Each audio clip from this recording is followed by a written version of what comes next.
Hello दोस्तों, मैं हूं जॉय। और दोस्तों, कोविड-19 के वजह से पूरे दुनिया की इकोनॉमी में बहुत ज़्यादा स्लो डाउन देखने को मिला था, पर कुछ ही महीने पहले ही फिर से हर देश की इकोनॉमी रिवाइव होना शुरू हो चुके हैं। लेकिन लॉकडाउन के वजह से हर चीज़ में आपको महंगाई ज़रूर देखने को मिलेगा, चाहे वो वेजिटेबल हो या फिर पेट्रोल या फिर कोई और। हर चीज़ में आपको महंगाई जरूर देखने को मिलेगा। लेकिन दोस्तों, ये तो है कोविड-19 के बाद की बात। हम बात करने वाले हैं इससे पहले की बात, जब दुनिया में सब कुछ सही चल रहा था। यार, हम सब अगर कभी एक गाड़ी खरीदने की सोचते हैं तो सबसे पहली बात दिमाग में उसकी प्राइस की आती है, राइट। हम हर तरह की गाड़ियों के प्राइस के बारे में इंटरनेट में सर्च करते हैं। अगर बहुत ज़्यादा प्राइस लगता है तो उसे खरीदना दिमाग से ही निकाल देते हैं, राइट। पर कभी आपने सोचा है ये गाड़ियाँ इतना महंगा क्यों होते हैं अगर कंपेयर करें दूसरे गाड़ियों से? वेल दोस्तों, गाड़ियाँ दो टाइप के होते हैं, एक डोमेस्टिक और दूसरी इम्पोर्टेड। अगर कंपेयर करें डोमेस्टिक गाड़ियों से इम्पोर्टेड गाड़ियों की, तो इम्पोर्टेड गाड़ियाँ ही क्यों महंगा मिलते हैं जबकि फीचर तो दोनों में काफ़ी हद तक सेम ही होती है। तो दोस्तों, हम सब जानते हैं हम हर चीज़ के लिए डायरेक्ट या इनडायरेक्ट तरीके से सरकार को टैक्स पे करते हैं। तो हम जब भी कोई गाड़ी खरीदते हैं तो उस गाड़ी में तरह तरह की टैक्स लगने पर उसका प्राइस भी बढ़ जाता है। तो दोस्तों, आगे बढ़ने से पहले मैं आप लोगों को कुछ चीज़ों के बारे में बता देता हूँ। दोस्तों, सीबीयू का पूरा नाम है कंप्लीट बिल्ड अप।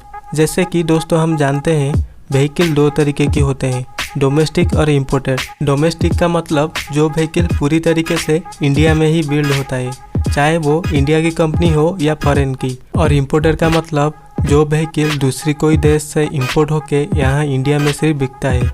और बात करें सीबीयू की, जो कि कोई भी फॉरेन कंट्री में एक व्हीकल कंप्लीट बिल्ड होके इंडिया में आता है सिर्फ बिकने के लिए। दोस्तों, सीकेडी का फुल फॉर्म है कंप्लीट नॉकडाउन। मतलब दोस्तों, एक व्हीकल के पार्ट्स इंपोर्ट होके आते हैं और इंडिया में सिर्फ असेंबल होते हैं। जैसे कि दोस्तों आप लोग जानते हैं शाओमी या कोई दूसरी चाइनीज मोबाइल कंपनी इंडिया में सिर्फ मोबाइल के पार्ट्स को असेंबल करते हैं और बिकते हैं, जबकि मोबाइल की कोई भी पार्ट इंडिया में मैन्युफैक्चरिंग नहीं होता। दोस्तों, CIF का फुल फॉर्म है कॉस्ट, इंश्योरेंस और फ्रीट।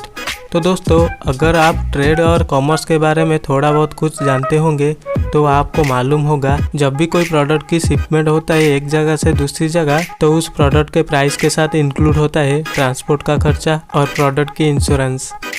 तो दोस्तों, अब बात करते हैं जब प्रोडक्ट एक दूसरी कंट्री से इंडिया में आता है बिकने के लिए, तब इन तीनों का मतलब सीबीयू, सीकेडी और CIF का क्या रोल रहता है।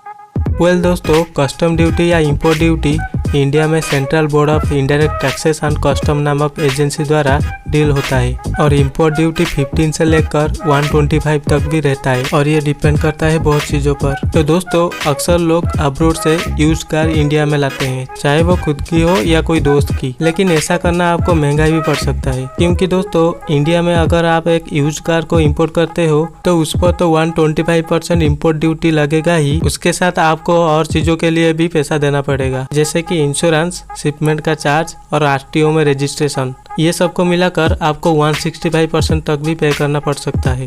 तो दोस्तों, जैसे कि पहले हम CBU के बारे में बात कर चुके हैं, तो एक कंप्लीट बिल्डअप कार की CIF मतलब कॉस्ट, इंश्योरेंस और फ्रीट का वैल्यू $40,000 से अगर ऊपर है तो उसके ऊपर 100% इम्पोर्ट ड्यूटी लगता है। और उसी तरह अगर CIF का वैल्यू $40,000 से कम है तो उस कार पर 60% इम्पोर्ट ड्यूटी लगता है, और ये सिर्फ कार के लिए ही है। तो अगर एक CBU 2 व्हीलर है तो उसके ऊपर 50% इम्पोर्ट ड्यूटी लगता है। और उसी तरह एक CBU कमर्शियल व्हीकल जैसे कि ट्रक या बस पर 30% इम्पोर्ट ड्यूटी लगता है।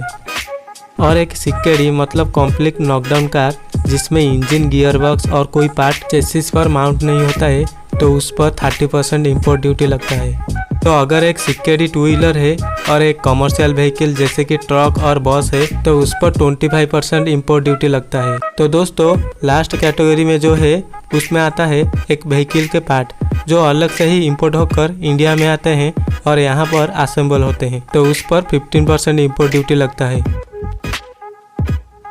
तो दोस्तों, ये था इंडिया में कस्टम ड्यूटी या इंपोर्ट ड्यूटी पॉलिसी के बारे में कुछ बातें।